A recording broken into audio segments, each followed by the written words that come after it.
Mi esposo me tiró por las escaleras del segundo piso después de golpearme durante 3 horas seguidas.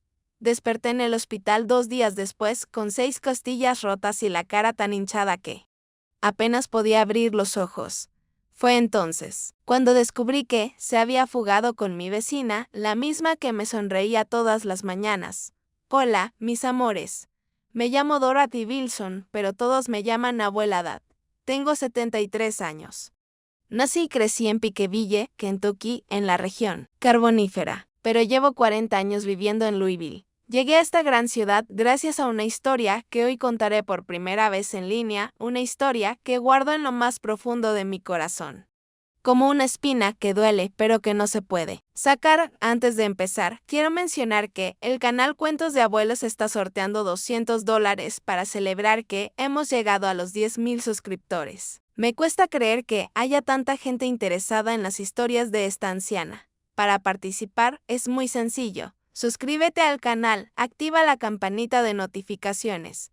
Dale me gusta a este video y deja un comentario diciéndome desde dónde lo estás viendo, contándome un poco sobre ti o compartiendo una historia bonita. Me encantaría saber quiénes son mis nietos virtuales. Ahora, volvamos a mi historia. Nací en 1951 en una casa sencilla en la zona rural de Pikeville. Mi padre, el Sinjet Anthony, trabajaba en las minas de carbón. Llegaba a casa todos los días, con polvo negro en el pelo que parecía nieve.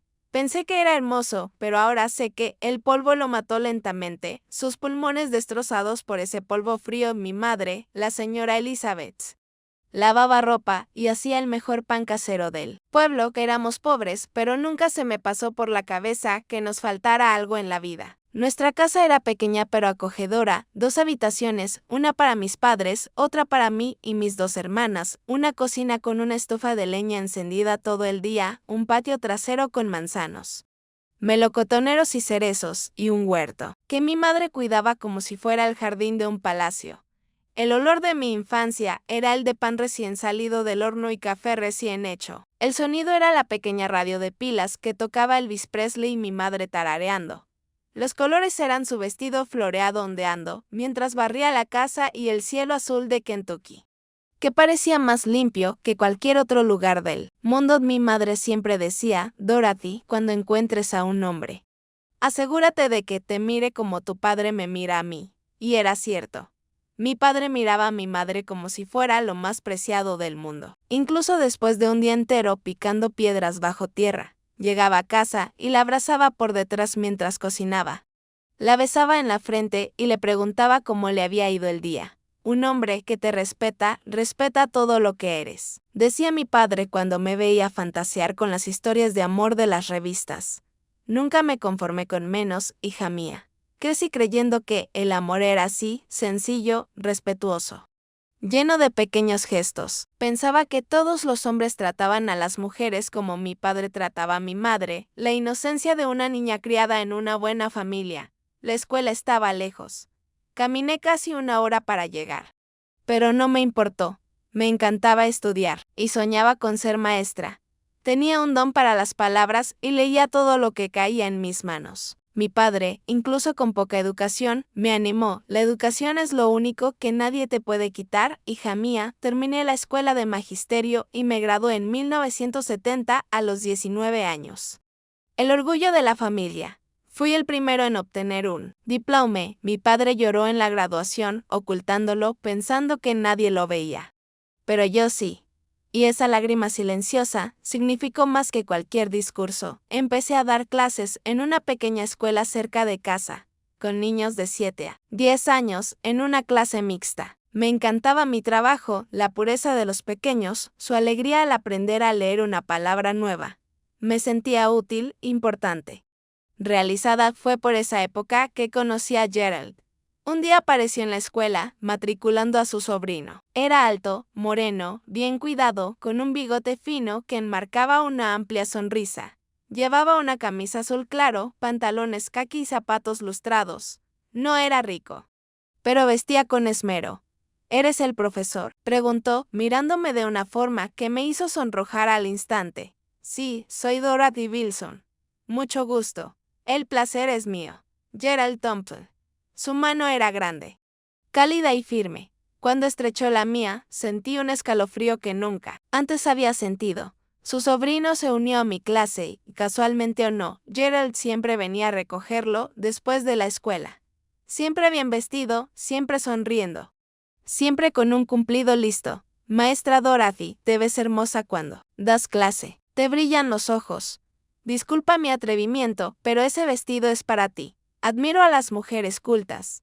Hay algo más hermoso que la inteligencia, yo.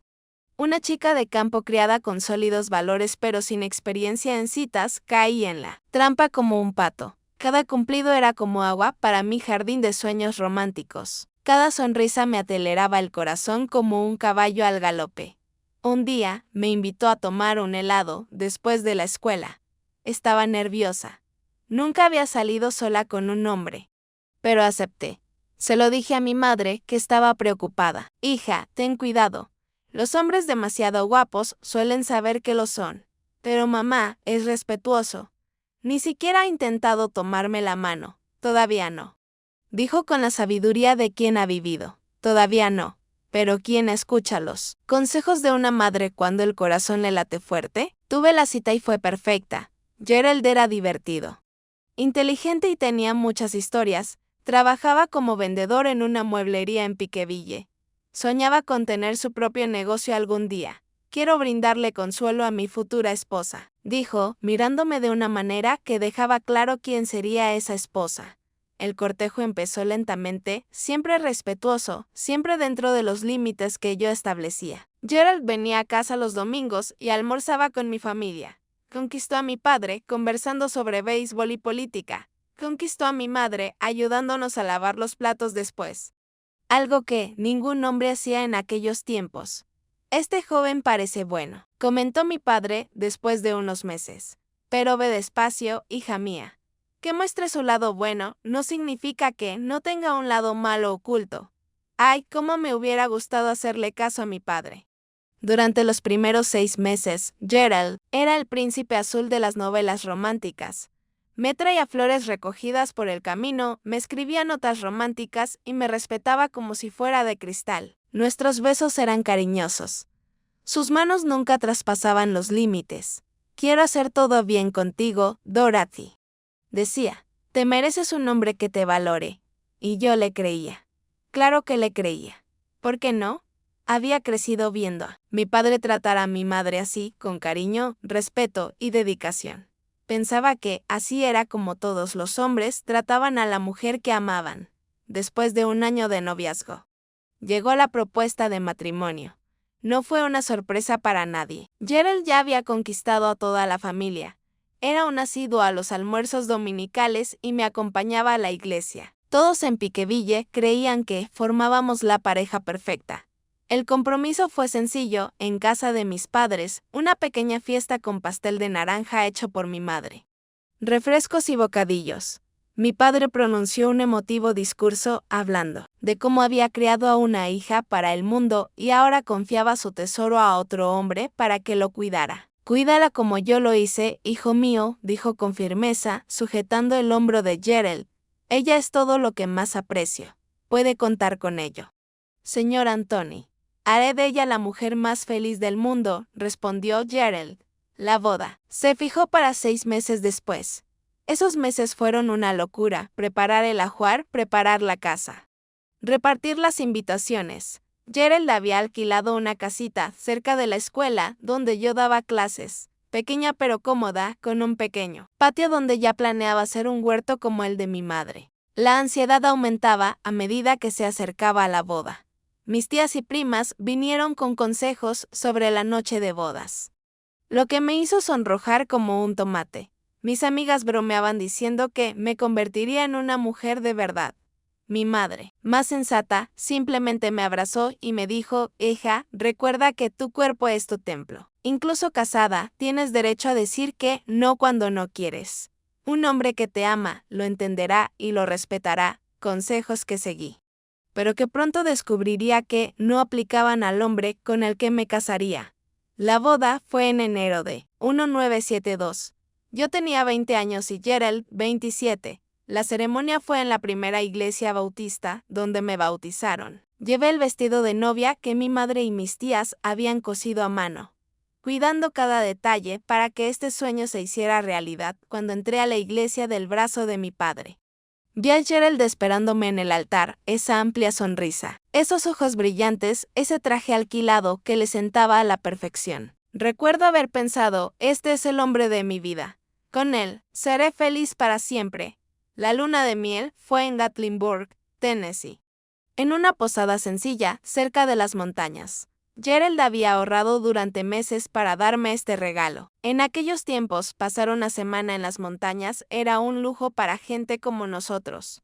También fue la primera vez que dormimos juntos, que realmente nos conocimos. Gerald fue cariñoso y paciente con mi inexperiencia, al menos al principio. Después de 2 días, empezó a mostrar un lado más exigente y autoritario en la cama. Mi mujer tiene que satisfacerme como a mí me gusta, dijo una noche, obligándome a hacer cosas que me incomodaban. Me tragué las lágrimas y obedecí. Al fin y al cabo, era mi marido. ¿No era eso lo que hacían las esposas, complacer a sus maridos? Regresamos a Pikeville y comenzamos nuestra vida de casados. Los primeros meses fueron de adaptación, aprendí a cocinar para 2. Compartíamos espacio y compaginábamos el trabajo con las tareas del hogar. Gerald siguió trabajando en la mueblería y yo seguí dando clases. Nuestros sueldos juntos nos alcanzaban para vivir con modesta comodidad. Poco a poco, empecé a notar pequeños cambios en su comportamiento. Quejas sobre la comida que preparaba, preguntas sobre con quién había hablado en el trabajo, exigencias sobre cómo debía vestirme. Esa falda es demasiado corta para una mujer casada. ¿Por qué necesitas usar lápiz labial para dar clases a niños? ¿Quién es ese John que te espera después de la escuela? John era el conserje de 70 años, pero para Gerald, cualquier hombre que me hablara era motivo de celos. Por aquella época quedé embarazada por primera vez. Estaba tan feliz. Siempre había soñado con ser madre. Cuando se lo conté a Gerald, sonrió. Me abrazó y me prometió que sería el mejor padre del mundo. Durante unas semanas, volvió a ser el hombre del que me había enamorado, cariñoso, atento, romántico, hasta que perdí al bebé al 3er mes. Sangrado abundante, dolor, hospital, una tristeza inmensa. Al volver a casa, Gerald era diferente, frío, distante, como si fuera culpa mía. Deberías haberme cuidado mejor, dijo una noche, trabajando, paseando. Perdiste a mi hijo por descuido. Esa fue la primera vez que lloré escondida en el baño con el grifo abierto para que no me oyera. Pero no sería la última después del aborto. Gerald cambió por completo. La máscara se le cayó por completo. El príncipe azul se convirtió en una rana, y qué rana tan venenosa. Dios mío, amigos, veo que esta historia se está haciendo larga, pero de verdad quiero compartirlo todo con ustedes. Necesito un momento para preguntarles, si les gusta esta cuenta, ¿me ayudarían dándole a me gusta y suscribiéndose al canal? Cada nueva suscripción le alegra el corazón a esta abuela. Y no olviden comentar desde donde la ven. Volviendo a la historia. El primer año de matrimonio terminó con una realidad muy distinta a la que había soñado. Gerald ya no era el hombre atento y cariñoso de nuestro noviazgo. Ahora era controlador, celoso, siempre de mal humor. Lo criticaba todo. Mi comida, mi ropa, mi forma de hablar. Incluso mi forma de respirar parecía irritarlo. Respiras muy fuerte. ¿Cómo esperas que duerma con ese ruido? Poco a poco, me enterré en mí misma, hablando menos, sonriendo menos, intentando hacerlo todo a la perfección para no dar motivos de queja. Andaba con pies de plomo en mi propia casa. Aún así, seguía creyendo que podríamos solucionarlo, que solo era una etapa difícil, que el cariñoso Gerald volvería. Después de todo, habíamos sido tan felices al principio. ¿Qué le había pasado a ese hombre? En el segundo año de matrimonio, me quedé embarazada de nuevo. Esta vez tomé todas las precauciones, reduje mi carga de trabajo en la escuela, descansé más y seguí todas las recomendaciones médicas. Gerald parecía más entusiasmado con este embarazo, más protector. Ahora todo saldrá bien, decía con esa sonrisa que me había conquistado. Tendré a mi hijo, pero en el 5.º mes. También perdí a este bebé, una complicación diferente, el mismo resultado devastador. La tristeza era aún mayor porque ya había sentido al bebé moverse y había empezado a comprarle ropita. Esta vez, Gerald ni siquiera esperó a que saliéramos del hospital para mostrar su enojo. En el coche, de camino a casa. Empezó, te pasa algo. Las mujeres normales no pierden hijos así. Mi madre tuvo 8 sin problema. El médico dijo que, pasa, Gerald. No es culpa de nadie, es tu culpa. Tu cuerpo no funciona bien. Llegamos a casa y él continuó cada vez más agresivo. Por primera vez. Le espeté todo lo que llevaba meses atorado en la garganta. ¿Y crees que me ayudas con tu mal humor, tus críticas, tu forma de tratarme como a una criada? Fue entonces cuando recibí la primera bofetada, fuerte en la cara, arrojándome contra la pared. El sabor a sangre en la boca, la conmoción más fuerte que el dolor.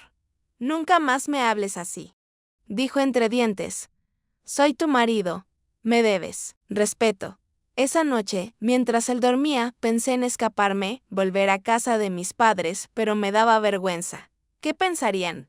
¿La hija que no pudo mantener su matrimonio, que no pudo darles nietos?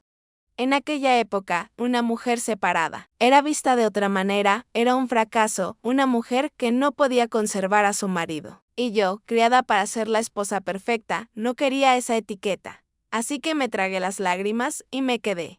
Mi primer error. De muchos, el tercer año de matrimonio fue cuando todo se vino abajo. Gerald perdió su trabajo en la mueblería. Una pelea con el jefe, algo sobre dinero que faltaba en la caja registradora.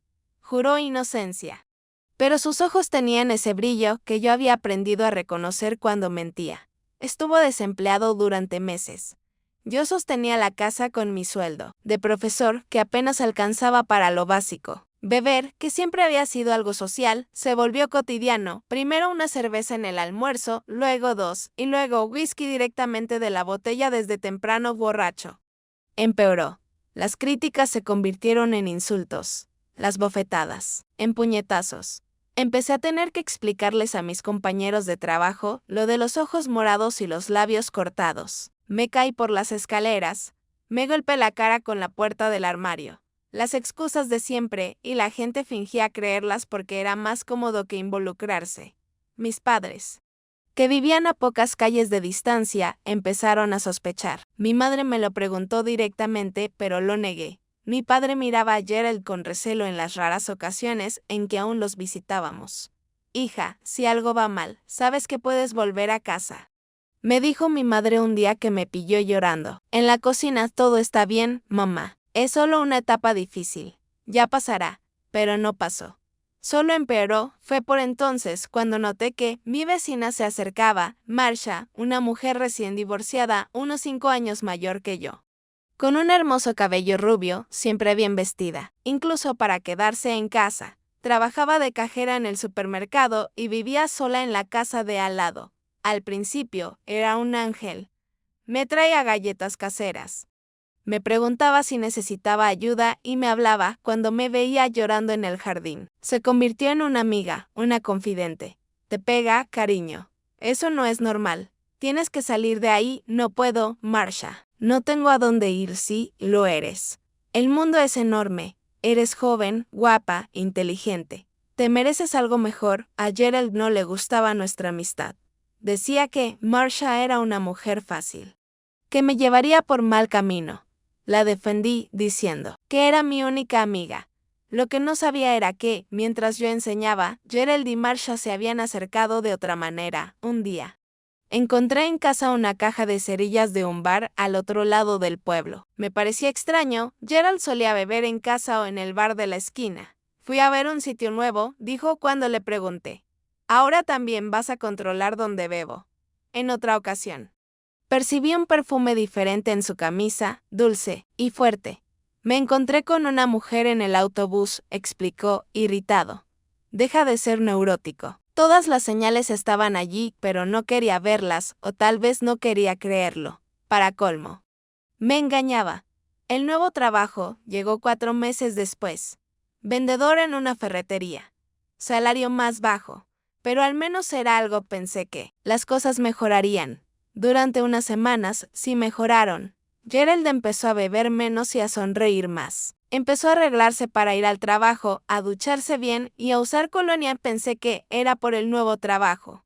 Estás diferente, más animada. Comenté un día. La vida está mejorando. Pronto volveremos a tener dinero. Quizás incluso intentemos tener otro hijo. Incluso después de todo lo que había pasado. Mi corazón seguía latiendo con fuerza ante la idea. Seguía soñando con una familia feliz con un bebé en brazos. Qué tontería la de una mujer que no aprende. Era el 15 de mayo de 1975. Nunca olvidaré esa fecha en la que todo cambió para siempre. Era un viernes lluvioso. Llegué antes de la escuela porque el techo de un aula tenía goteras. Y mandaron a los alumnos a casa, abrí la puerta y oí una risa. Una risa de mujer que venía de nuestra habitación. El mundo se detuvo. Mi corazón se paró. Sabía lo que me encontraría, pero aún así no estaba preparada. Entreabrí la puerta del dormitorio y vi a Gerald y a Marsha en mi cama, donde dormía todas las noches. Cerré la puerta sin hacer ruido. Ni siquiera se dieron cuenta. Fui a la cocina, me senté y me quedé mirando al vacío. No podía llorar, no podía gritar. Solo sentía un vacío inmenso. Media hora después, oí que la puerta trasera se abría y se cerraba. Marsha se escabulló sin que la descubrieran. Entonces Gerald salió del dormitorio silbando. Cuando me vio sentada en la cocina, se detuvo en seco. ¿Qué haces en casa a estas horas? Nos dejaron salir temprano. Llueve. Me miró, luego al reloj de la pared, luego a mí. Vi el momento exacto en que se dio cuenta de que yo lo sabía. ¿Viste algo?, preguntó con la voz ya alterada. Lo vi todo. A ti y a Marsha en nuestra cama. Esperaba gritos, bofetadas, negación. Pero se rió. Se rió como si fuera una broma. ¿Y qué vas a hacer? ¿A quién se lo vas a decir? Me levanté de la silla, con las piernas temblorosas, me voy. Se acabó. Gerald fue entonces cuando cambió. La risa se convirtió en un gruñido. Sus ojos se volvieron pequeños y oscuros. No te irás a ningún lado. Eres mi esposa. Solo, te vas cuando yo te dejo. No soy una cosa que tenga dueño. Se acabó. Intenté pasar junto a él para ir al dormitorio a buscar mis cosas. Ahí empezó el verdadero infierno. Gerald me bloqueó el paso con su cuerpo, grande, fuerte como un muro de carne y odio. Intenté rodearlo. Me empujó hacia atrás. Caí, sentada en la silla. La impresión fue mayor que el dolor. No te vas a ninguna parte, dijo entre dientes. Esta casa es mía. Tú eres mía. La casa está alquilada, Gerald, y yo no soy su propiedad. Se acabó. Déjame pasar. Intenté levantarme de nuevo. Fue entonces cuando me dio la primera bofetada, fuerte en la cara, tirándome a un lado. Cállate. ¿Me estás espiando ahora? ¿Quién te dio ese derecho? Otra bofetada, más fuerte, y luego un puñetazo en el estómago que me dejó doblado, sin aliento. Caí de rodillas, con la vista nublada por el dolor y las lágrimas. Me agarró del pelo y me arrastró por la cocina. ¿Quieres saber por qué estaba con Marsha? Porque es una mujer de verdad. Sabe cómo complacer a un hombre. No es frígida como tú. Me tiró contra la pared. Mi cabeza se golpeó. Vi estrellas. Continuó, cada vez más descontrolado. Palabras peores que golpes, destruyendo la poca autoestima que me quedaba. Ni siquiera puedes darme un hijo. Soy estéril. Inútil. Los golpes no paraban. Puñetazos, patadas, bofetadas. Intenté protegerme, acurrucarme, pero él era mucho más fuerte. En algún momento dejé de sentir dolor. Dejé de sentir nada. Solo quería que terminara. No sé cuánto duró. En mi memoria fueron horas, pero quizá minutos. Solo sé que cuando por fin paró, yo estaba tirada en el suelo de la cocina. Un ojo tan hinchado que apenas podía abrirlo. Sangraba por la nariz, la boca y un corte en la ceja. Gerald me miró, jadeando por el esfuerzo de golpearme. Luego escupió en el suelo junto a mí. Si intentas irte otra vez, te mataré. ¿Entiendes? No respondí. No tenía fuerzas ni para hablar. ¿Entiendes?, gritó, dándome una patada en las costillas. Entiendo, logré susurrar. Se alejó. Agarró sus llaves y su billetera. Voy a salir. Cuando vuelva, quiero la cena lista y que tengas mejor cara. Ponte hielo en esa cara. Está muy fea. Y se fue. Me dejaron allí, en el suelo, sangrando, sin ayuda, sin consuelo. Sin nada. Me quedé allí tendido durante lo que pareció una eternidad. Cada respiración me dolía. Cada movimiento era una agonía. Pero algo dentro de mí me decía que tenía que salir de allí, que si me quedaba, me mataría. Me arrastré hasta el teléfono en la sala. Pensé en llamar a mis padres. Pero sabía que mi padre vendría a matar. Ayer el día acabaría en la cárcel. Pensé en la policía, pero en aquel entonces, la policía no se metía en las peleas de pareja. Llamé a la única persona en la que aún confiaba, mi hermana mayor, Lois, que vivía a pocas cuadras. Lois, ayúdame. Gerald me golpeó brutalmente. Apenas podía hablar entre sollozos y dolor. Dios mío, Dorothy, quédate ahí. Ya voy. Lois llegó en 15 minutos, acompañada de su esposo, John. Cuando me vieron, se quedaron en shock. Dios mío. Vamos al hospital ahora mismo, dijo John, alzándome en brazos como si fuera una niña. No, al hospital no. Allí me encontrará. A nuestra casa, entonces. Lois, trae algo de su ropa. Lois entró en la habitación y regresó pálida. John, hay sangre en la cama. Mucha sangre. Y no es suya, lo entendí al instante. Marcia. Gerald también le había hecho algo. ¿O era otro tipo de sangre? En ese momento ni siquiera podía pensar con claridad. Me llevaron a su casa. John era obrero de la construcción, Lois, costurera. Tenían una casa modesta pero ordenada con 2 niños pequeños que abrieron los ojos como platos al verme en ese estado. La tía Dad se cayó por las escaleras, explicó Lois rápidamente, enviando a los niños al patio trasero. Me limpió las heridas, me puso hielo en los moretones y me dio analgésicos. Mientras me cuidaba, me habló con suavidad. ¿Cuánto tiempo lleva así, Dorothy? ¿Por qué no nos lo dijiste? Lloré. Lloré como nunca en mi vida. Lo conté todo. El abuso, que empezó después del primer aborto, las humillaciones diarias, la infidelidad con Marcia. ¿Y por qué no te fuiste? ¿Por qué aguantaste esta vergüenza? Pensé que podía arreglarlo, que él cambiaría. John, que lo escuchaba todo desde la puerta, negó con la cabeza. No va a cambiar. Cuñada. Un hombre que golpea a una mujer solo empeora. Nunca mejora. Esa noche dormí en casa de mi hermana. Un sueño profundo por la medicación y el agotamiento. Al despertar por la mañana, me dolía todo el cuerpo y tenía la cara tan hinchada que apenas me reconocía en el espejo del baño. Dios mío, ¿qué he hecho con mi vida? Lois me convenció de denunciar. Fuimos a la comisaría. Yo cojeando, apoyado en ella.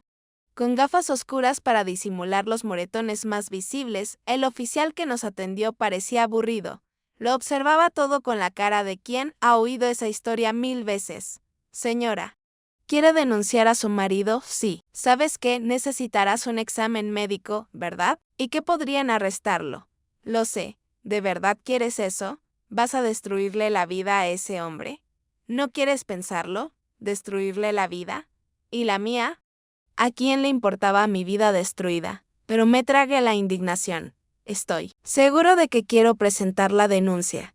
Hice el reconocimiento médico. Lista de lesiones, múltiples hematomas en la cara y el cuerpo. Corte en la ceja izquierda que requirió 6 puntos de sutura, 2 costillas fracturadas. Traumatismo cráneoencefálico y lesión renal. El médico que me examinó susurró mientras anotaba: si vuelves a casa, te matará la próxima vez. No regresé. Me quedé en casa de mi hermana mientras la policía buscaba a Gerald. 3 días después, recibí la noticia. Había desaparecido. Se había llevado ropa, documentos, había abandonado su trabajo y se había escapado como el cobarde que es, dijo mi cuñado. Mejor así, lejos de ti. Pero aún faltaba un detalle en toda esta historia. Marcia, la vecina, la amante, la amiga. Ella también había desaparecido. Nadie la había visto desde ese día al 4.º día. Recibí una visita inesperada en casa, de mi hermana, la dueña de la tienda donde trabajaba Gerald. Disculpe la molestia, señora Dorothy. Sé que está pasando por un momento difícil, pero Gerald desapareció sin cobrar su último sueldo, y la señorita Marcia también desapareció. Se escaparon juntos, dije con voz más firme de lo que esperaba. Eso parece. Pero antes. Vino a la tienda, me dio un adelanto que no debí haberle dado y se llevó unos materiales de construcción en su coche. ¿Qué materiales? Cemento, cal, herramientas. Me pareció extraño. Por eso vine a preguntarte si sabías algo al respecto. No lo sabía, pero un escalofrío me recorrió la espalda.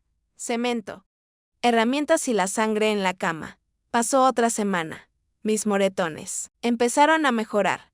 Podía caminar sin tanto dolor. Mis padres, que habían viajado para visitar a mi tía enferma, regresaron y quedaron horrorizados por mi estado y mi historia. Deberías habérmelo dicho antes, hija, dijo mi padre con los ojos llorosos. Te habría sacado de ahí después de la primera bofetada. Me dio vergüenza, papá. Pensé que te decepcionaría decepcionarnos. Jamás. La única decepción fue este hombre que elegimos tan mal.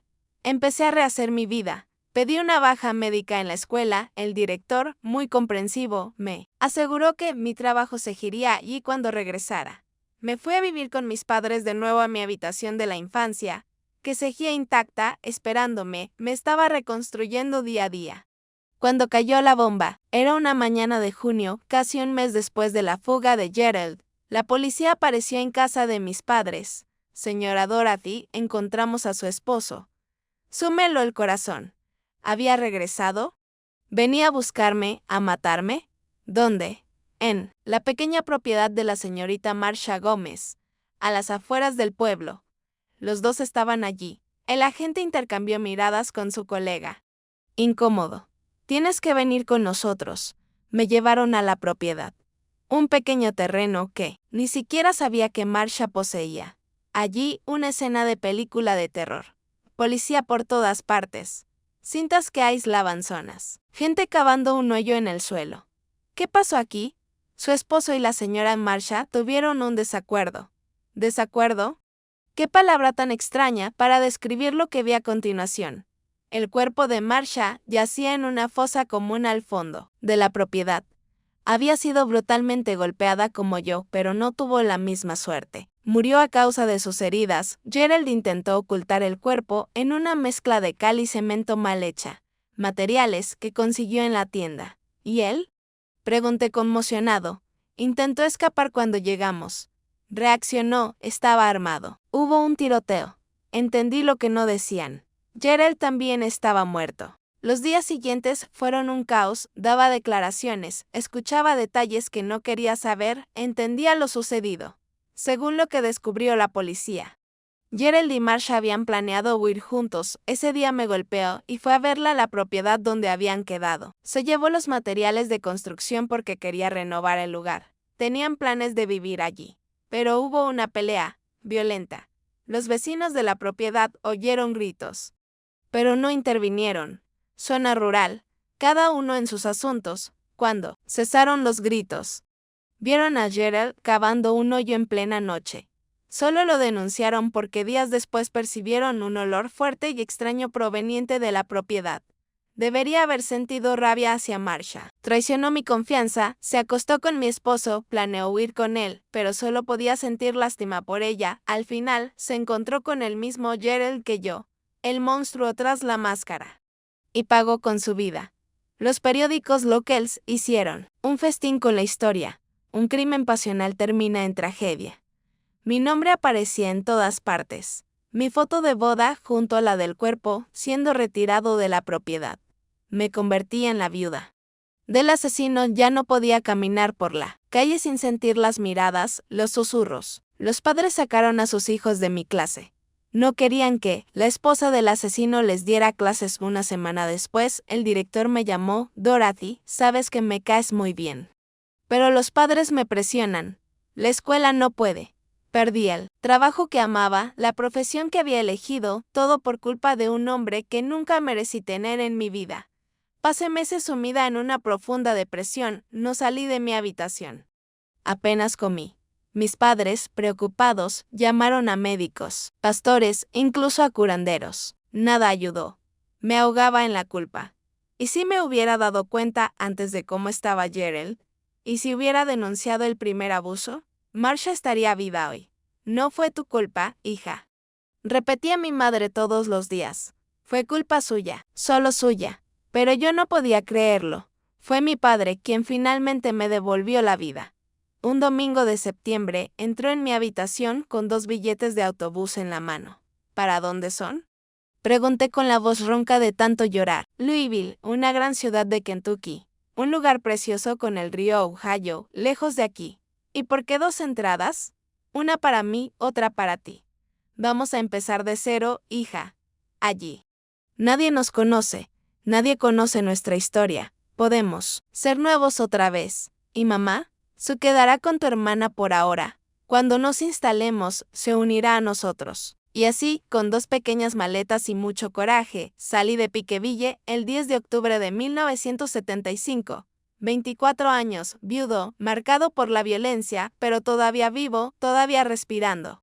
Todavía capaz de empezar de nuevo el viaje a Louisville. Fue largo, 12 horas de carretera, con el autobús dando tumbos en cada curva. No paraba de mirar por la ventana, observando cómo cambiaba el paisaje, las montañas del interior, dando paso a los primeros indicios de la ciudad. ¿Ves eso, hija? Me señaló mi padre cuando empezamos a cruzar el puente que lleva al centro. Es el río Ohio. Precioso, ¿verdad? Era realmente hermoso. El agua azul, los barcos coloridos, la silueta de la ciudad contra el cielo, tan diferente de la tierra roja y las montañas de Pikeville. Allí, en ese momento, sentí algo que no había sentido en meses. Esperanza. Llegamos sin alojamiento, sin trabajo, sin conocer a nadie, pero nos teníamos el uno al otro y la determinación de construir algo nuevo. Mi padre, el hombre práctico que era, ya tenía un plan. Al principio, nos alojamos en una sencilla pensión del centro. Salía temprano todos los días y regresaba por la noche, cansado pero optimista. Aquí hay trabajo. Hija, mucho trabajo. La ciudad está creciendo. El puerto está lleno de empleos. Una semana después, llegó con las llaves de una pequeña habitación alquilada en Butchertown, un barrio sencillo pero decente. 2 semanas después, ya trabajaba como ayudante de construcción en el puerto. Y yo, tardé más en encontrarme. El miedo seguía paralizado, las pesadillas todavía me despertaban, sudando en plena noche. Las marcas, visibles e invisibles, aún dolían. Pero la gran ciudad tiene esa ventaja, nadie te pregunta de dónde vienes ni qué hiciste. Todos están demasiado ocupados con sus propias vidas. Louisville me recibió como una madre que recibe a un hijo perdido. El río, el viento con su toque salado. Las colinas abrazando la ciudad, todo parecía decir, bienvenido a casa. Ahora perteneces aquí. En esos primeros meses, viví como una sombra. Salía poco, hablaba poco y me escondía en casa mientras mi padre trabajaba. Nuestra pequeña habitación en Butchertown era diminuta pero limpia. Solo una habitación con un baño pequeño, 2 camas individuales, una estufa de 2 fuegos y una mesa pequeña. Un lujo para quienes no tenían nada. Desde la ventana podía ver un trocito del río Ohio entre los edificios. Ese pequeño vistazo se convirtió en mi obsesión, mi consuelo. En las noches de insomnio observaba las luces reflejadas en el agua, contando barcos, soñando con lugares lejanos donde nadie conocía mi nombre ni mi historia. ¿Necesitas salir, hija? Tomar el sol. Ver gente, insistía mi padre los fines de semana. Me arrastraba al parque del paseo marítimo. Todavía salvaje por aquellos tiempos, caminábamos descalzos por la arena, con el agua tibia lamiéndonos los tobillos. Poco a poco, la tensión en mis hombros disminuyó, el nudo permanente en mi garganta se aflojó. Fue en el parque donde conocí a Lenore, una vendedora de pasteles de embudo que montaba su colorido puesto todos los domingos. Una mujer negra fuerte, de sonrisa fácil y ojos que veían mucho más allá de lo que mostrábamos. «Llevas demasiado peso, niña», me dijo un día mientras me entregaba un pastel de embudo calentito. «No estás hecha para cargar con tanto». No sé por qué, pero esas simples palabras me abrieron las puertas. Empecé a llorar ahí mismo, frente a ella, su puesto, sus otros clientes. Lloré como un niño perdido. Lenore no se puso nerviosa. No hizo preguntas. Simplemente se acercó, me abrazó fuerte y me condujo a un banco de madera detrás de su puesto. Llora hasta que te seques. Luego hablamos. Lloré durante 1 hora. Ella se quedó allí, frotándome la espalda, murmurando palabras de consuelo. Cuando finalmente me detuve, exhausta, me ofreció agua. Un trozo de pan y un pañuelo limpio de ahora. Cuéntame, y lo hice. Por primera vez, desde que llegué a Louisville, le conté toda mi historia a alguien que no era de mi familia. Hablé de Gerald, del abuso, de Marsha, de las muertes. De la huida para empezar de nuevo. Lenore escuchó todo sin interrumpir. Cuando terminé, me tomó las manos. Las pequeñas manos blancas de mi maestra entre sus grandes manos callosas de vendedora de pasteles de embudo. Sobreviviste.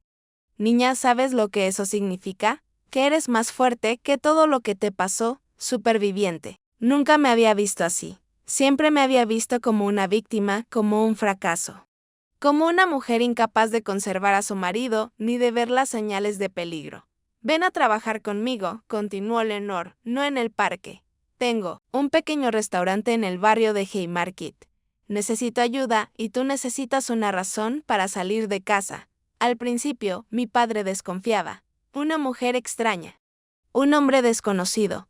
Pero cuando conoció a Lenore y a su esposo Samuel, cambió de opinión. Vio en ellos lo mismo que yo. Personas buenas y genuinas, sin segundas intenciones. Empecé a trabajar en el restaurante en enero de 1976. Lavaba platos. Limpiaba mesas y ayudaba en la caja. Al principio fue difícil. El ruido del mercado me asustaba. Los hombres me ponían tensa. Cada grito me sobresaltaba. Pero Lenore tenía una paciencia infinita. Un día a la vez, hija. Hoy es solo hoy. Mañana es otro día. El sueldo no era mucho. Pero ayudaba con los gastos. Pronto mi madre pudo venir a Louisville con nosotros. Alquilamos un apartamento más grande en Portland. Ahora tenemos 2 habitaciones, una para mis padres y otra para mí. Un lujo absoluto después de la habitación tan pequeña. Con mi madre cerca, mejoré más rápido. Traía de Piqueville las antiguas recetas que tanto le gustaban, las macetas con plantas que cultivaba en el alféizar de la ventana. Los coloridos bordados que daban vida a las paredes blancas. Traía el aroma de casa, de infancia, de tiempos más sencillos. Esta ciudad es buena, decía mientras regaba las plantas. Tiene aire libre, tiene horizonte. Aquí se respira mejor. Respiraba cada vez más hondo.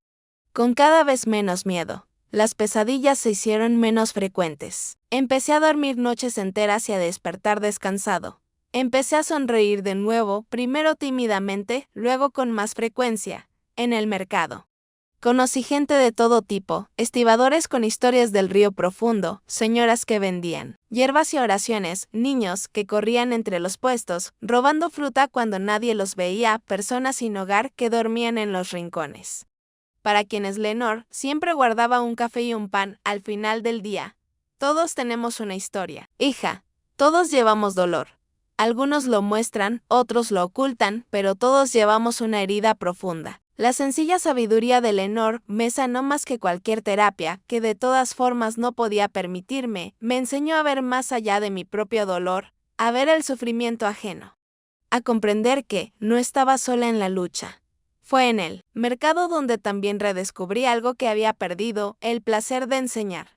Empecé a dar clases informales a los hijos de los vendedores fuera del horario de trabajo. Niños que a menudo faltaban a la escuela para ayudar a sus padres en los puestos.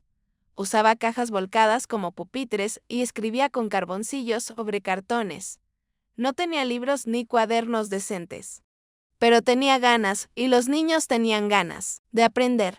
¿Eres un maestro de verdad?, preguntó el pequeño Timmy, hijo de un vendedor de pescado, mientras le explicaba la división con conchas. Una vez lo fui. ¿Y por qué dejaste de hacerlo? Porque la vida a veces nos arrebata lo que más amamos. ¿Y no puedes recuperarlo? La inocente pregunta me impactó como un rayo. ¿Por qué no? ¿Por qué no podía recuperar lo que me correspondía por vocación? El miedo a Gerald ya no existía. Estaba muerto. ¿La vergüenza de la historia? Nadie en Louisville conocía a mí. Pasado de esa noche, hablé con mis padres sobre volver a estudiar, obtener un título universitario, un diploma oficial. Esto es lo que quiero, papá, volver a ser maestra, de verdad, con un aula, alumnos, tiza en mano. Mi padre, que nunca dejó de creer en mí, sonrió de una manera que iluminó toda la habitación. Si eso es lo que quieres, hija, eso es lo que tendrás. No fue fácil. Trabajaba todo el día en el mercado y estudiaba por la noche. Cuando la Universidad de Louisville abrió plazas para el programa de educación, me inscribí y hice el examen de admisión a los 26 años. Compitiendo con jóvenes recién salidos del instituto, aprobé en el puesto 20, pero aprobé. Fue el comienzo de mi verdadera reconstrucción. La vida universitaria me abrió horizontes que desconocía. Ideas, debates, libros, gente diferente. Aprendí sobre John Dewey y su educación progresista, sobre Montessori y su método centrado en el niño, sobre teorías y prácticas que transformaron vidas a través de la educación mientras estudiaba. Seguí dando clases informales en el mercado, ahora con más técnica y más fundamentos. Los niños respondieron con cada vez más entusiasmo. Los padres empezaron a notar la diferencia. Niños que antes apenas podían escribir sus nombres, ahora leían textos cortos, hacían cálculos matemáticos y preguntaban sobre el mundo. Lo que estás haciendo con estos niños es un milagro, comentó Lenore un día. Llegan aquí con los ojos apagados y se van radiantes. No es un milagro, es educación. Es mostrarles que pueden ser más de lo que creen. En 1979, en mi último año de universidad, surgió la oportunidad de hacer una pasantía en una escuela pública en Smoketown, un barrio pobre en las afueras de Louisville. Estaba lejos, el transporte público era deficiente. El salario era casi simbólico, pero era una verdadera escuela. Era una oportunidad para volver a hacer lo que amaba. Me hice cargo de una clase de alfabetización. 30 niños de entre 6 y 10 años. Muchos repetidores, algunos de los cuales nunca habían pisado una escuela. La habitación era pequeña, sofocante, con escritorios rotos y una pizarra agrietada. Pero para mí, era un palacio del primer día. Miré a esos niños. Cabello despeinado, ropa a menudo demasiado grande o demasiado pequeña, miradas que iban del miedo a la curiosidad, de la agresión a la esperanza, y me vi reflejada en ellos. Vulnerables pero fuertes, dolidas pero completas. Sobrevivientes como yo. Me llamo Maestra Dorothy, me presenté. Estoy aquí porque creo en ustedes más de lo que ustedes creen en sí mismos.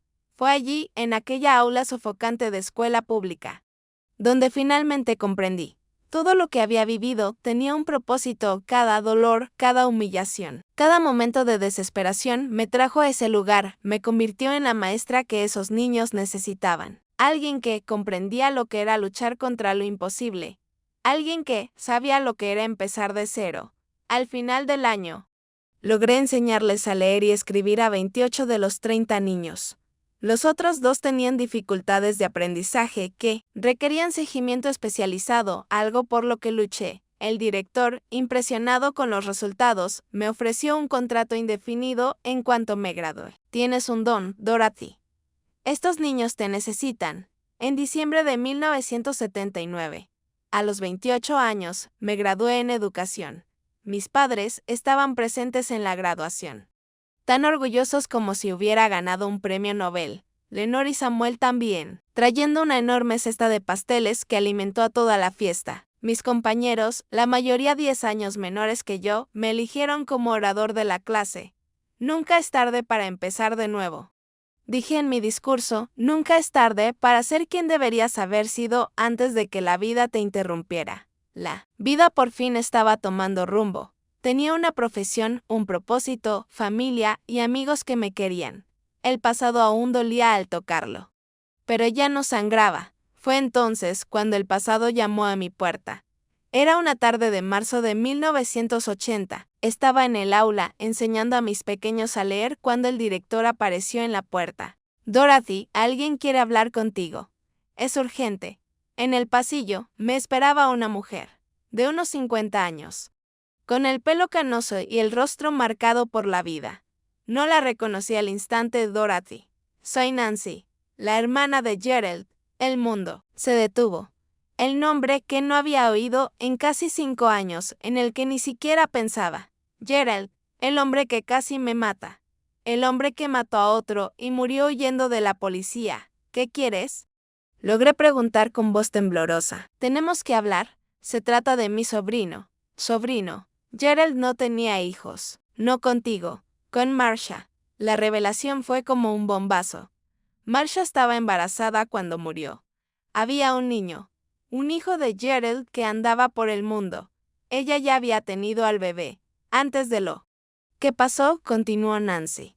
Lo dejó con mi madre cuando fue a ver a Gerald a esa propiedad. Nadie lo sabía, ni siquiera la policía. ¿Y por qué me buscas ahora? Mi madre murió el mes pasado. El niño se quedó conmigo. Pero estoy enferma. Cáncer. Ya no puedo cuidarlo. ¿Y qué tiene eso que ver conmigo?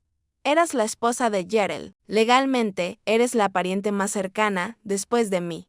Me pides que cuide al hijo del hombre que casi me mata con la mujer con la que me engañó. Bajó la mirada, avergonzada.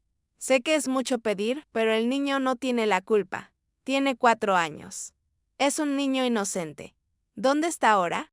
En el coche con mi marido. ¿Quieres verlo? No quería. Quería correr, gritar, negar esa absurda realidad. Pero una fuerza mayor que el miedo me hizo decir que si fuimos al estacionamiento. Había un coche viejo aparcado bajo un árbol. Un hombre al volante nos saludó al vernos. En el asiento trasero, un niño miraba por la ventana. Un niño pequeño para su edad, cabello negro, ojos grandes. Al verme, me sonrió con una sonrisa que conocía bien. La misma sonrisa que una vez me cautivó en el rostro de Gerald. Tía Nancy, ¿quién es esa señora? Es una amiga, Lucas. Una amiga que te cuidará unos días. Había dicho días. Pero sus ojos decían algo más. No puedo, dije en voz baja. Para que el chico no me oyera. Es demasiado para mí.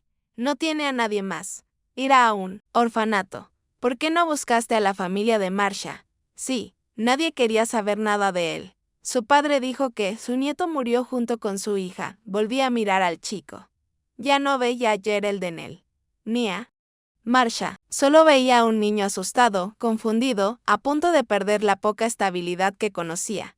Dame tiempo para pensar. No tengo tiempo. Dorothy. La quimioterapia empieza mañana. No puedo cuidarlo así un día. Dame un día. Dudó un momento, pero luego accedió. Volveré mañana a esta misma hora. Si no quieres quedártelo, iré directamente a servicios sociales. Pasé la noche despierto. Caminé por el río hasta el amanecer. Hablando con el agua, con las estrellas, con los fantasmas de mi pasado. ¿Cómo podría criar al hijo de Gerald? ¿Cómo podría mirar esa cara todos los días y no ver al hombre que destruyó mi vida? Pero ¿cómo podría condenar a una niña inocente a crecer sin familia, sin amor? Yo, que sabía lo que era quedar marcada por una historia que no elegí. Por la mañana, aún sin respuesta, fui a dar clases. Miré a mis alumnos, niños que tanto me habían enseñado sobre el perdón, sobre los nuevos comienzos.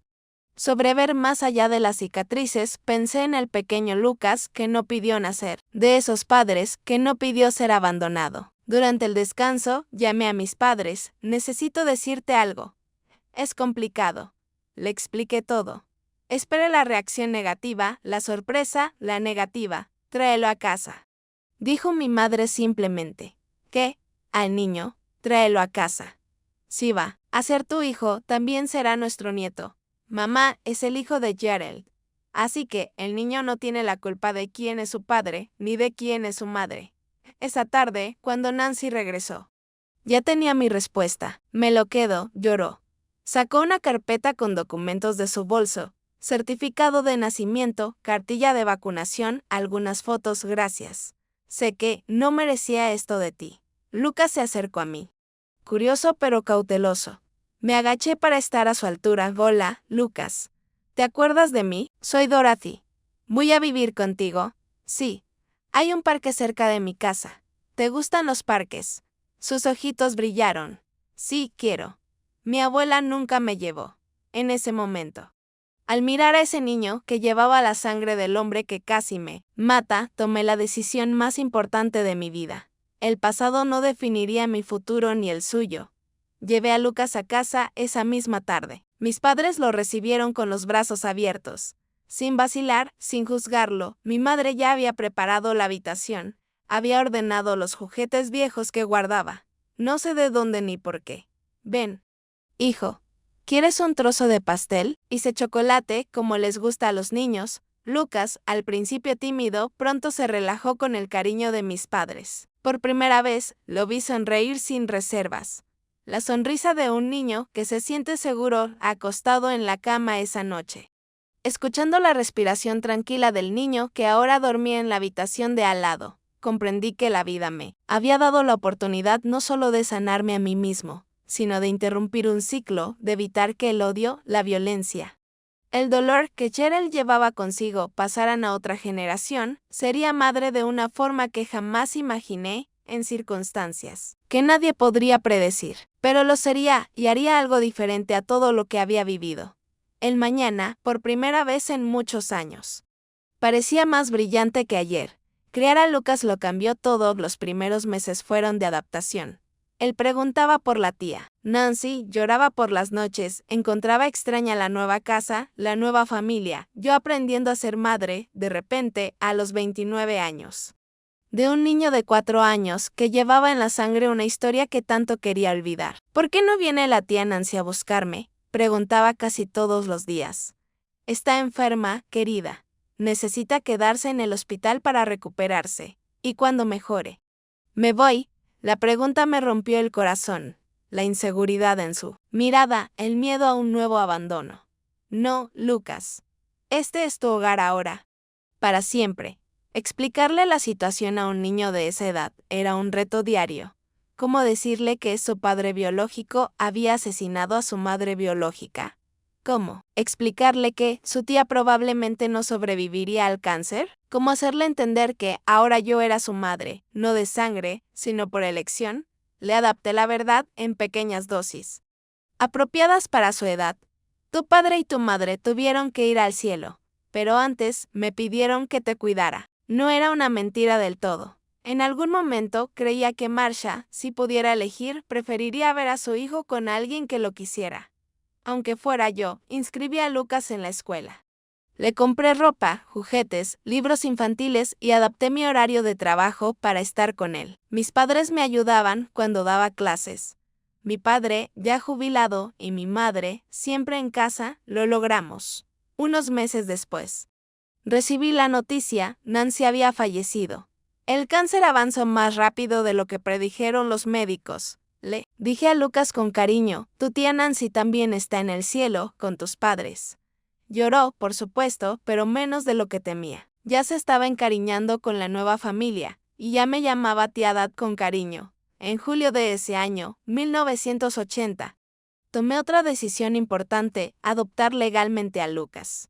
El abogado dijo que sería un proceso sencillo, ya que era la viuda del padre biológico y no había otros familiares que quisieran la custodia. Cuando el juez me preguntó si estaba segura, miré al niño que jugaba en un rincón de la sala, ajena al momento que cambiaría nuestras vidas para siempre.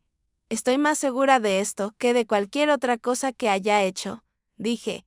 En octubre, Lucas Thompson se convirtió oficialmente en Lucas Wilson, mi hijo ante la ley, como ya lo era en mi corazón. Criar a un hijo sola, en los 80, siendo maestra de escuela pública, no fue fácil. El dinero, siempre escaso, tenía que estirarse para cubrir todas las necesidades: uniforme escolar, material didáctico, visitas al médico cuando enfermaba, ropa que se le quedaba pequeña demasiado rápido. Tomaba clases extra por la noche. Daba clases particulares los fines de semana a niños de familias más adineradas. Cada centavo importaba.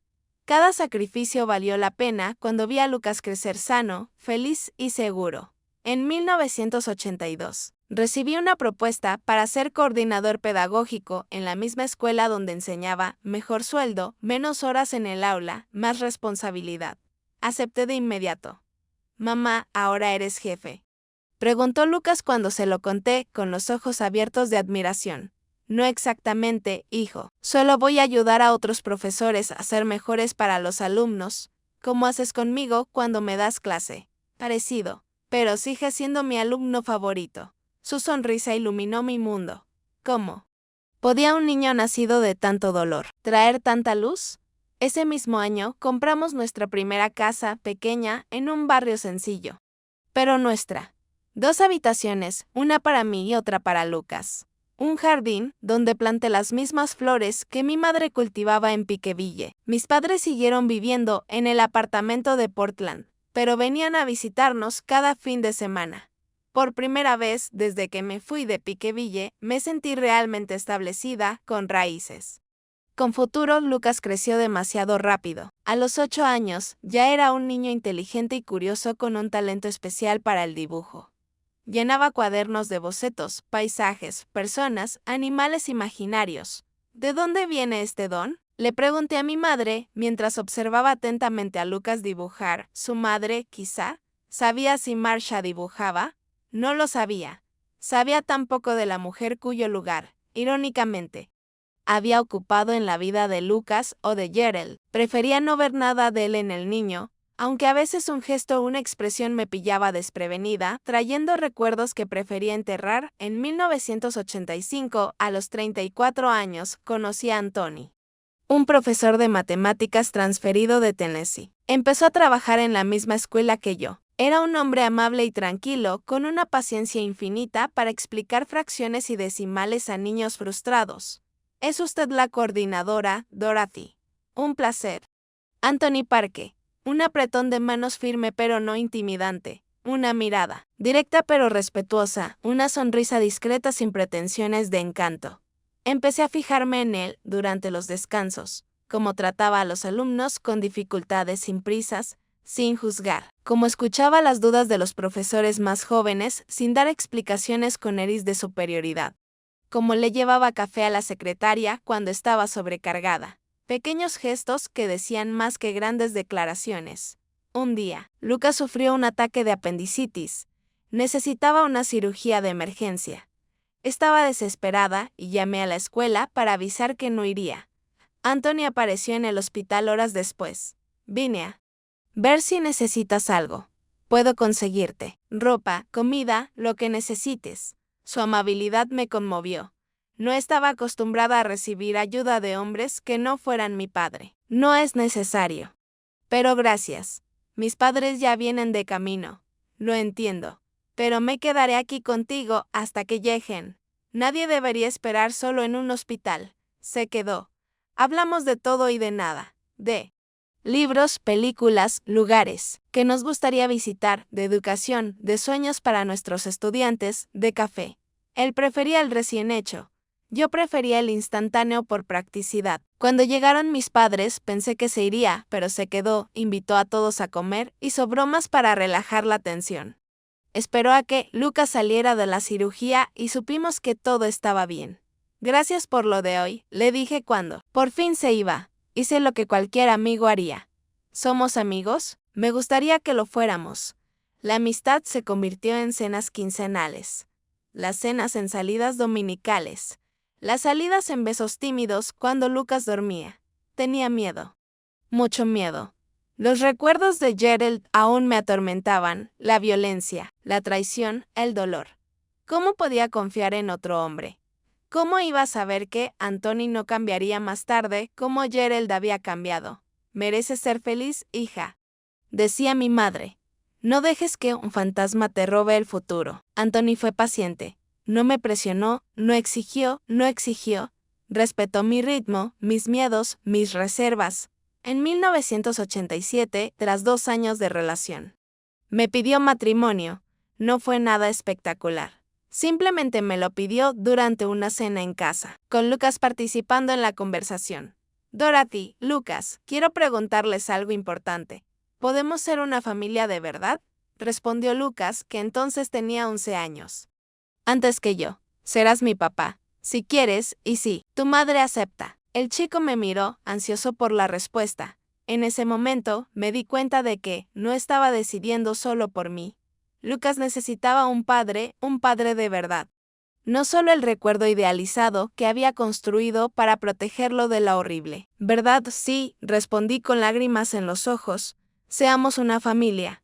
Nos casamos en una ceremonia sencilla, solo familiares y amigos cercanos. Lucas fue el padrino. Orgulloso con el pequeño traje que él mismo eligió. Mi padre entregó a su hija por segunda vez, ahora con la certeza en su corazón de que sería un final feliz. Anthony se mudó a nuestra casa. No necesitábamos luna de miel ni grandes cambios. La transición fue natural, como si siempre hubiera pertenecido allí. La primera vez que Lucas lo llamó papá fue durante un partido de fútbol en el patio. Una pelota improvisada con calcetines, porterías hechas con zapatos. Papá, mira lo que puedo hacer. Anthony se quedó paralizado. Me miró como pidiendo permiso. Asentí, con el corazón desbordado. Ya veo, hijo. Muy bien. Lucas corrió a abrazarlo. Los dos allí. Aquella tarde de domingo, unidos no por la sangre, sino por algo más fuerte, la decisión, el amor, el respeto. En 1988 recibí una invitación para ser directora de una nueva escuela en un barrio pobre. Un reto enorme, una estructura precaria, niños en riesgo, profesores desmotivados. Dudé. Es demasiado, le confesé a Anthony. Con Lucas, con la casa, con todo. Tú puedes. Dorothy.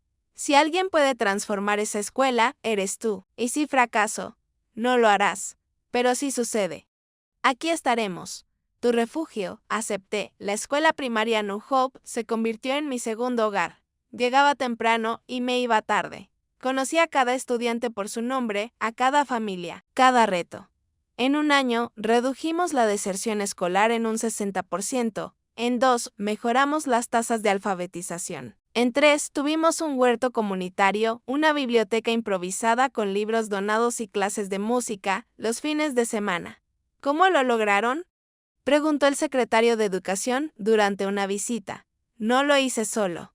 Lo construimos, juntos, maestros, estudiantes, familias. En 1990, a los 39 años, cuando creía que mi familia estaba completa, descubrí que estaba embarazada. ¡Qué sorpresa! Los médicos habían dicho que probablemente no podría quedar embarazada después del trauma físico que sufrí con Gerald. ¿Estás segura, doctora?, pregunté incrédula. Mirando el resultado de la prueba, totalmente. Tiene 2 meses. ¡Felicidades! Anthony lloró cuando se lo conté. Lucas, que entonces tenía 14 años, oscilaba entre la emoción y los celos. ¿Amarás al bebé más que a mí?, me preguntó una noche. Vulnerable, pues hacía años que no lo veía, nunca. Fuiste mi primer hijo. Yo te elegí. Eso no cambia nada. El embarazo fue tranquilo, a diferencia de los que tuve con Gerald. Con un cuerpo más maduro, pero con el alma en paz. Trabajé hasta el 8º mes. Con una barriga grande y mucha energía.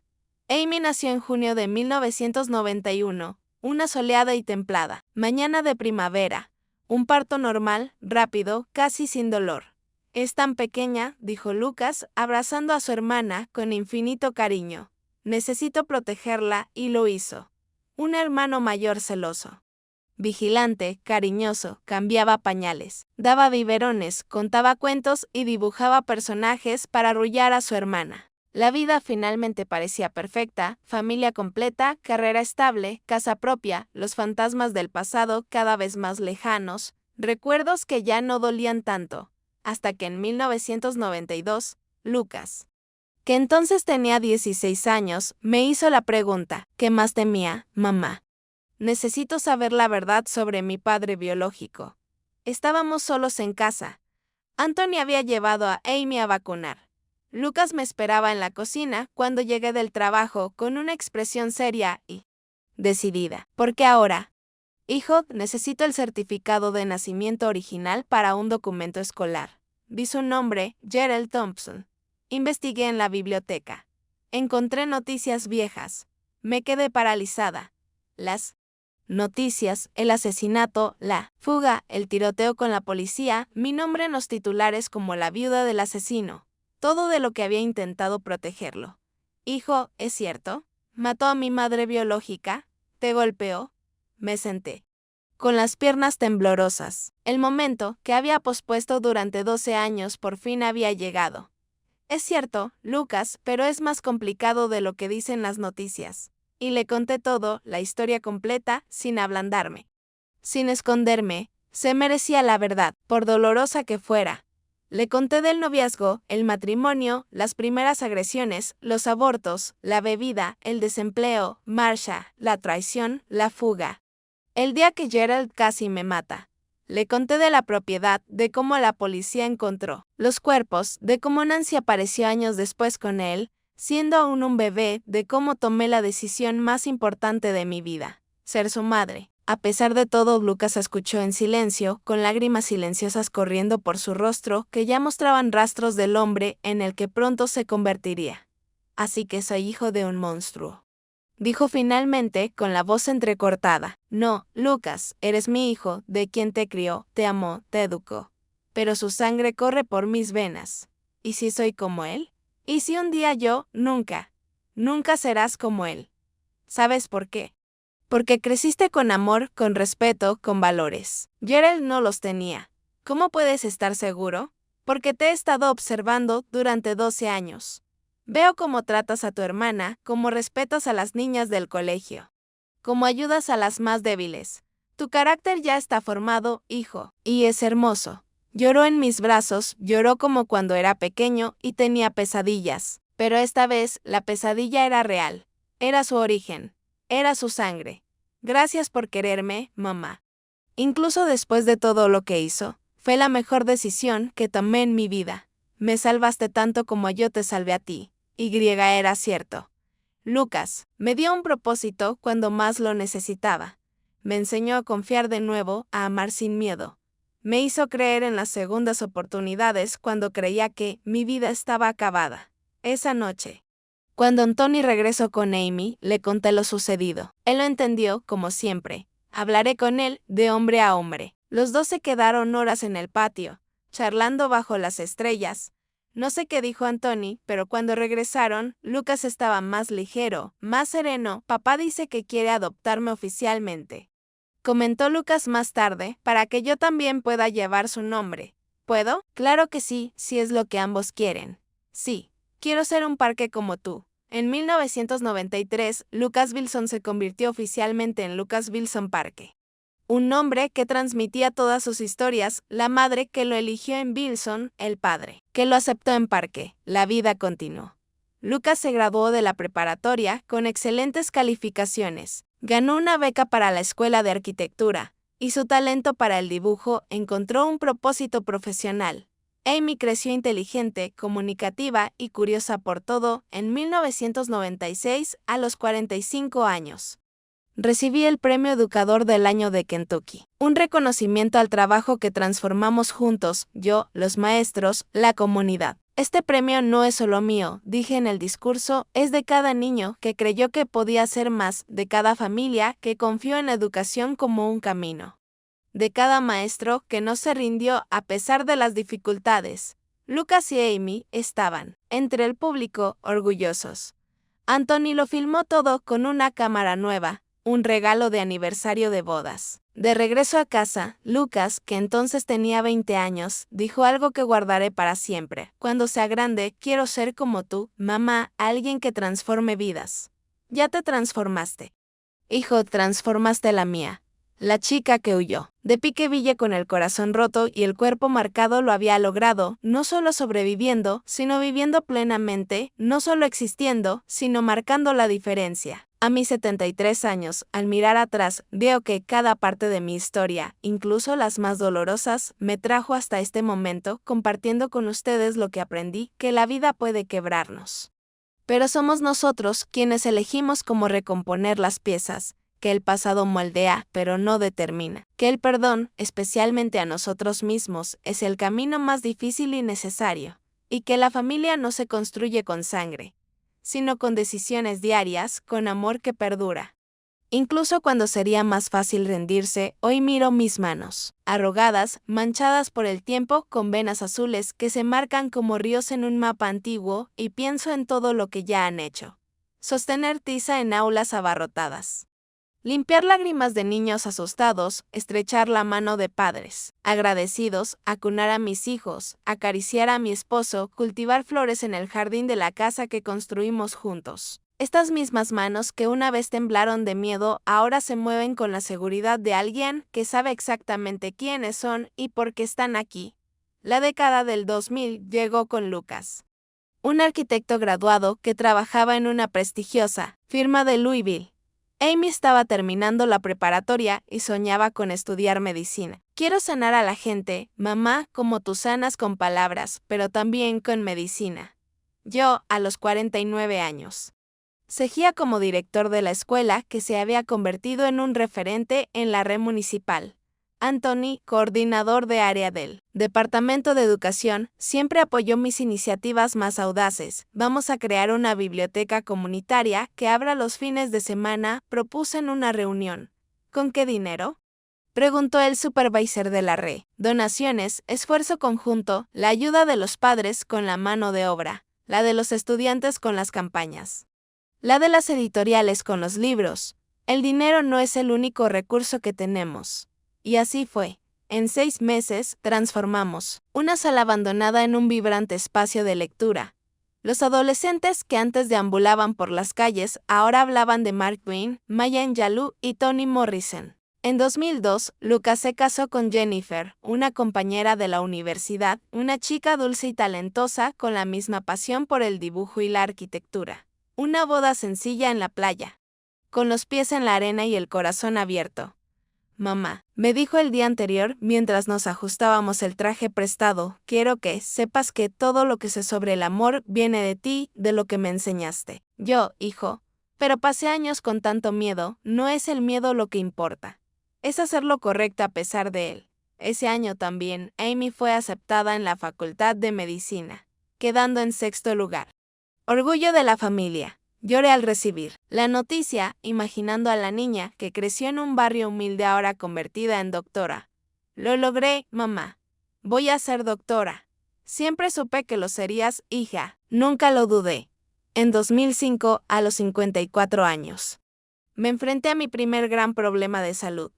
Un bulto en el pecho detectado en un examen de rutina. 2 palabras que ninguna mujer quiere oír: cáncer de mama. Lo trataremos, dijo el médico. Si se detecta a tiempo, hay buenas posibilidades. Anthony estaba más afectado que yo. Lloró cuando se lo conté y me abrazó como si fuera a desaparecer en sus brazos. No te perderé. No puedo.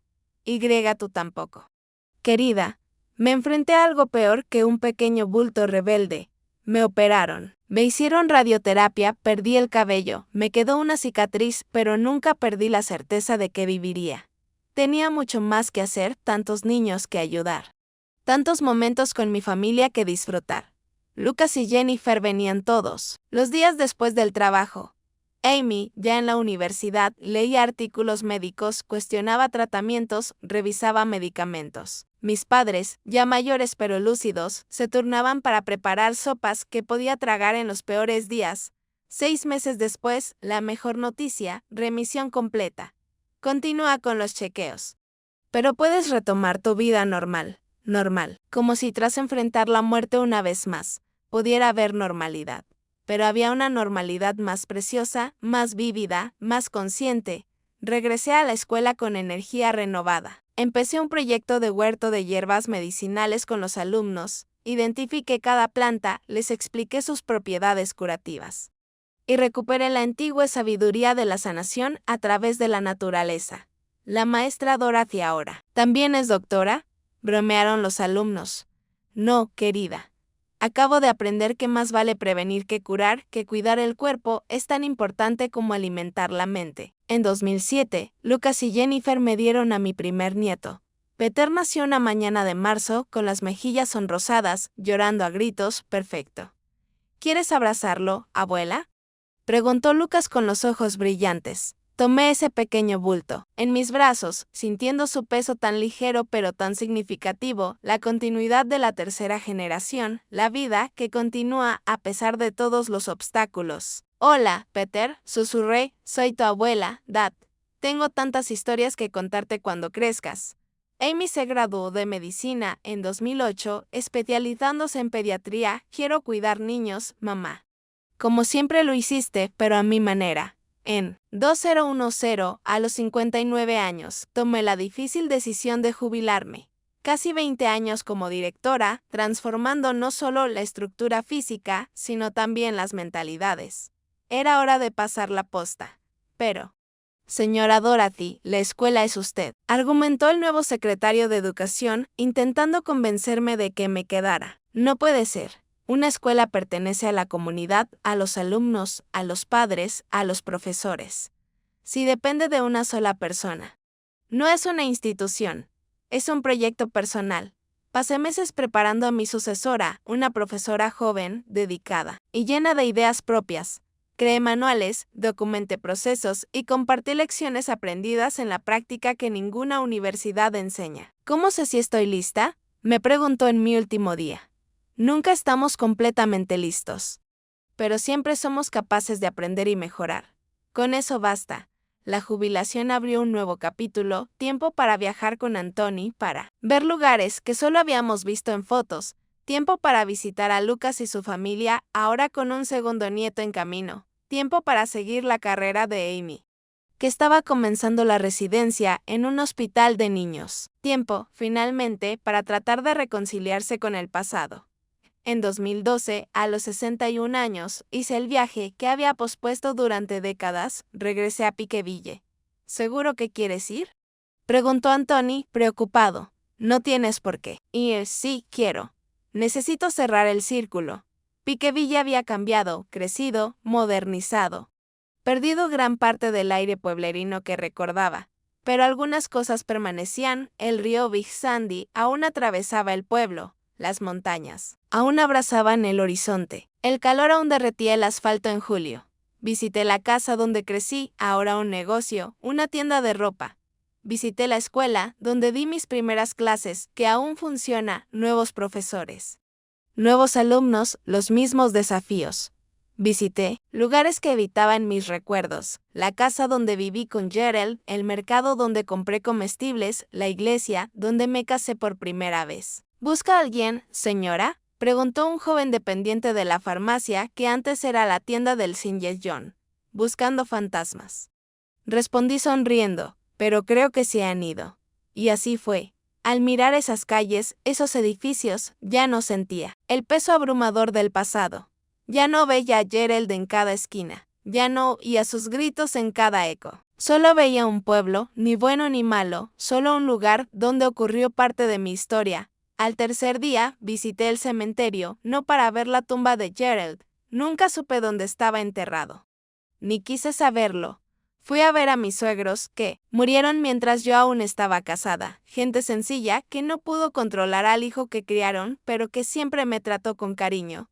Descansa en paz, murmuré, dejando unas sencillas flores. No te guardo rencor. Y de verdad que, no. El tiempo había suavizado incluso esos recuerdos más dolorosos. Ira, miedo, resentimiento, sentimientos que consumen más a quienes los cargan que a sus víctimas. Había aprendido a soltar, regresé a Louisville más ligero, como si hubiera dejado en Piqueville los últimos lazos que aún me unían al pasado. ¿Qué tal?, me preguntó Antoni al recogerme en la terminal. Liberador. En 2015, a los 64 años.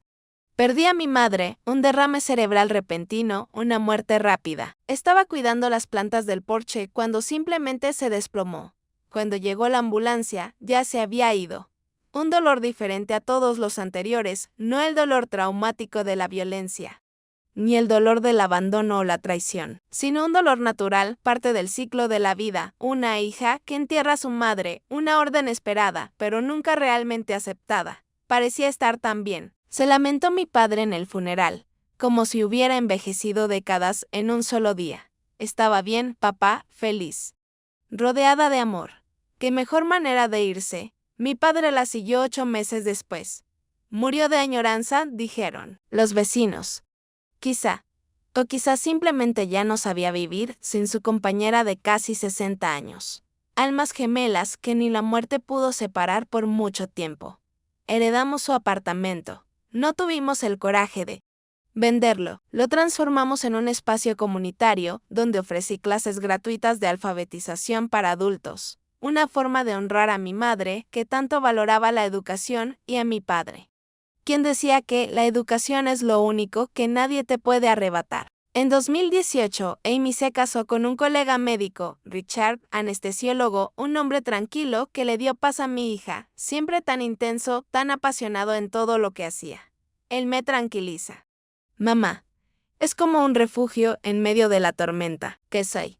Los mejores matrimonios son así, hija, se complementan. Uno aporta lo que el otro necesita. Ese mismo año, Lucas y Jennifer tuvieron su tercer hijo. Ya tenían a Peter y a Julia. Ahora venía la menor, Dorothy. Le pusiste mi nombre.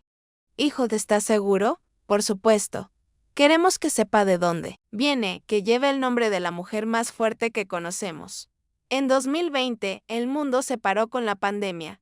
A los 69 años, me encontré aislada en casa, en situación de alto riesgo. Lejos de mis nietos, de las actividades comunitarias, de la vida que había construido. Anthony y yo nos reinventamos. Aprendimos tecnología, videollamadas, redes sociales, apps de mensajería. Seguí enseñando a leer y escribir a adultos. Ahora a través de la pantalla del ordenador. Les contaba cuentos a mis nietos por video. Hacía pan con Amy a distancia, cada uno en su cocina. Eres más experta en tecnología que yo, abuela. Bromeaba Peter, ahora adolescente, enseñándome a usar filtros divertidos. Fue durante la pandemia que Lucas sugirió, mamá, ¿por qué no le cuentas tu historia a más gente? Podría ayudar a quienes están pasando por momentos difíciles. ¿Mi historia? ¿Quién querría escucharla? Todos.